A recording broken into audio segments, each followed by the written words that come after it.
Hello, welcome back. Today's topic is going to be about macros, calories, and all that. So let's see. Do I count macros right now? I don't completely strictly count macros. I kind of know how much I eat daily because I did it for so long, and right now I'm I eyeball portions, which it's very important to know portions because even though I am not counting macros or calories at the moment, I always look at nutrition facts. I always need to know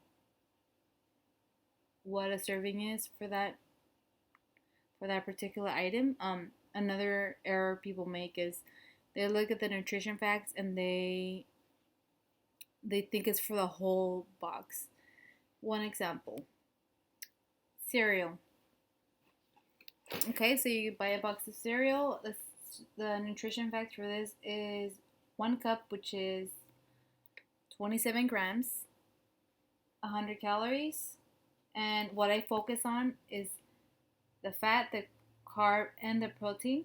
So this is zero point 0.5 fat, which is close to zero, 23 carbs, 1 fiber, and 2 protein. So, okay, this is one serving of cereal. This Okay, this is a tiny plate.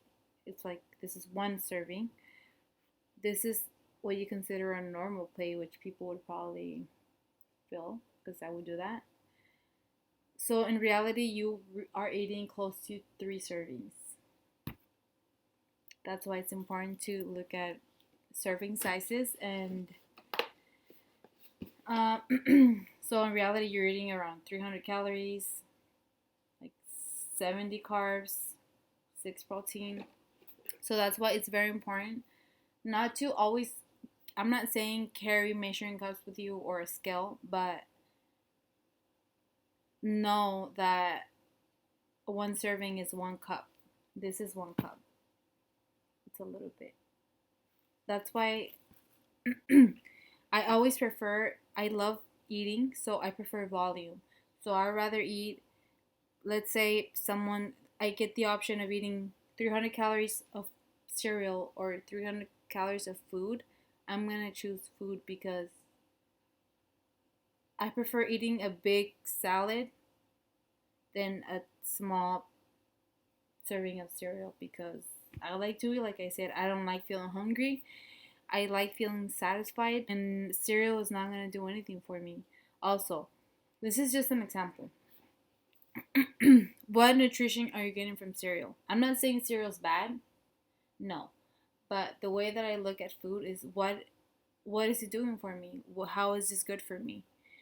Yes, I'll have cereal if I'm craving it. I like to top it with my like when I make a protein shake because post workout I like to have carbs.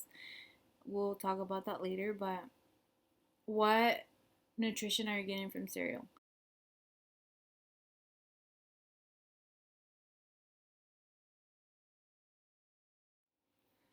So me, I like to have a good amount of protein because I am trying to build muscle.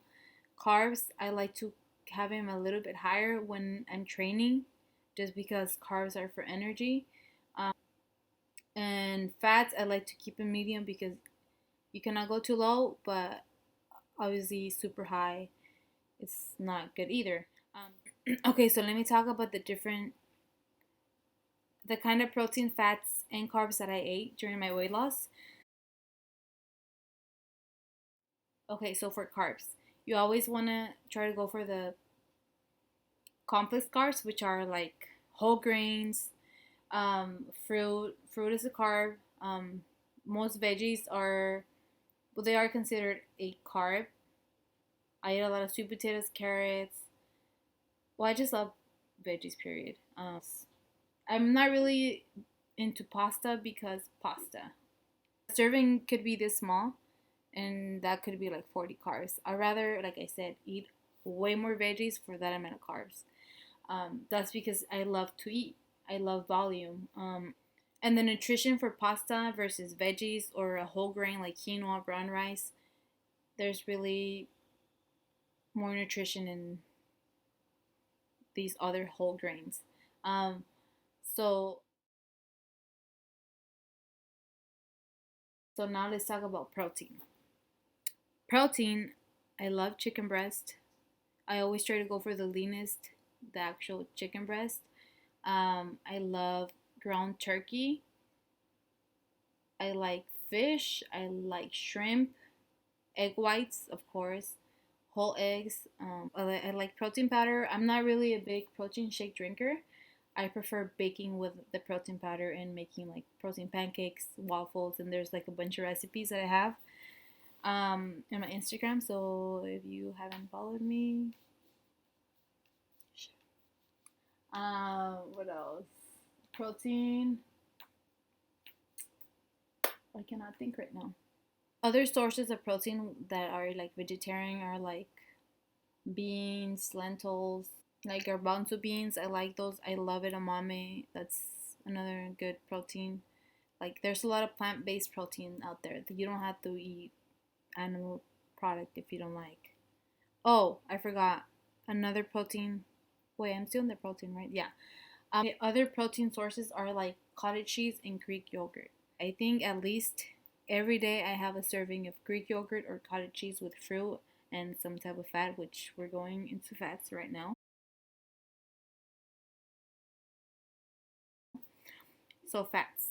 Always try to stick to the good sources of fat, which are avocados. I love avocados, like coconut oil, olive oil, nuts like sunflower seeds, almonds, walnuts, or nut butters, which could be peanut butter, almond butter, whatever you prefer. What else? Well, those are basically the only fats that I would eat, and it is very important that you do not go super low fat. Your hormones start going crazy, and there's a lot of bad side effects in going really low fat. Um, I've been there, trust me. Um, yeah, so what I recommend is having just a good balance. In my meals, I always like to have a little bit of everything. Every meal. 1 second. Okay, so I like to have a little bit of everything in every meal. For example, a good example for my breakfast, I have oatmeal, like a small serving of oatmeal. I have egg whites, which that's my source of protein, and then I add like sometimes I like to add like almonds to my oatmeal. I always change it up. I don't have I don't eat that every day, and I'll make a full day of eating someday if you guys are interested. And then that's my breakfast, or sometimes I like if I get hungry again before I have like another snack. And then for my lunch, I usually have, like I said, some sort of veggie, some sort of protein, and carb. I don't really go really super high carb on lunch because I work at an office and I'm sitting all day, and I want to save my carbs for whenever I'm going to be more active. Like I said, I'm not counting, but I have knowledge already and I know when to eat what. Not that carbs are really bad and you're going to gain fat if you eat carbs and you sit down. No, but I just like to use my carbs as energy.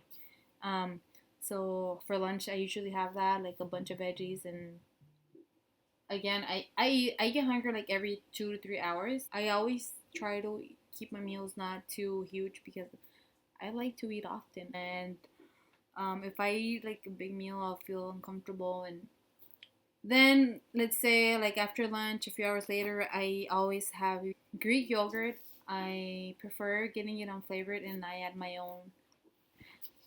I love adding this to my yogurt. It's like a superfood, and it just has like a bunch of like vitamins and a lot of greens. This is good if you're not really big into getting your veggies in, but first, I recommend you getting your body used to that, and then you can add this if you like. But it's by Amazing Grass. Yeah, it's really good. So I like to get a plain Greek yogurt and just mix this in, add some stevia. What I use for sugar, since I was diabetic, I always try to go for stevia, which a lot of people don't like it, but I kind of got used to that kind of taste, and for me, it tastes like sugar. And then I add that, and I always add fruit. I love anything berry, strawberries, blueberries, blackberries, raspberries, and then I add chia seed, and chia seed has a lot of nutrition. But then people start using it in the wrong way. Like they make like this sugary drink, like very sugary, and not add chia, and they think it's healthy because it has chia. You have to watch out for that. So that's my second snack or third. I lost count. And then after that, when I get off work, I'm hungry, and I always have meals cooked because I'm starving. I want to eat, so I always want to be prepared with food.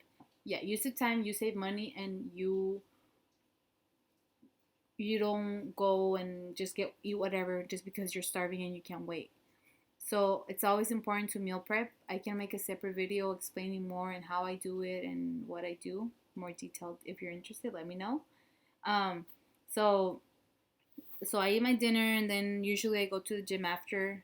So that's when I try to add more carbs to my meal. I don't stuff my face because obviously I don't want to be working out with the full stomach because I've done it and it sucks. I get a stomach ache. I come home and then I have my post workout snack meal, whatever. I usually have like a protein ice cream, which is just basically ice, a little bit of milk, a scoop of protein. My preference is the PE Science or Quest because it makes it very very thick and makes it like ice cream. And then I'll top it with like either fruit or this is when I use it cereal. I top it with cereal. Um, or I'll make protein waffles, protein pancakes, something with protein. I love baking, so usually I have like baked protein muffins or stuff like that. That's pretty much it. So yeah, that's how I eat, and that's just a little bit of information about macros. If you're interested in knowing more, I can go more into detail. Like I said, I'm not telling you to weigh and measure anything, but for me, it was good that I have knowledge on that and I know what a portion looks like. If you're just starting, don't stress about macros and calories. Just always try to eat real food. Stick to real food, and your body will thank you. You know, you go too far when you have a 150 calorie apple and you know those little 100 calorie packs of like cookies, and you go for the cookies just because it's lower calorie. That's when you've gone too far. That's when you need to stop because you're choosing calorie versus what the nutrition that you're getting. I don't know if I'm explaining myself. Hopefully I am. Try to have a balance in between everything. Try to have a little bit of everything in your meals. Sometimes it's not possible, I understand, and don't stress about it. So if you want like snack ideas or meal ideas, just let me know and I'll try to put something together for you. But yeah, I just randomly started recording this and hopefully it's helpful for someone. And thank you for watching. Bye.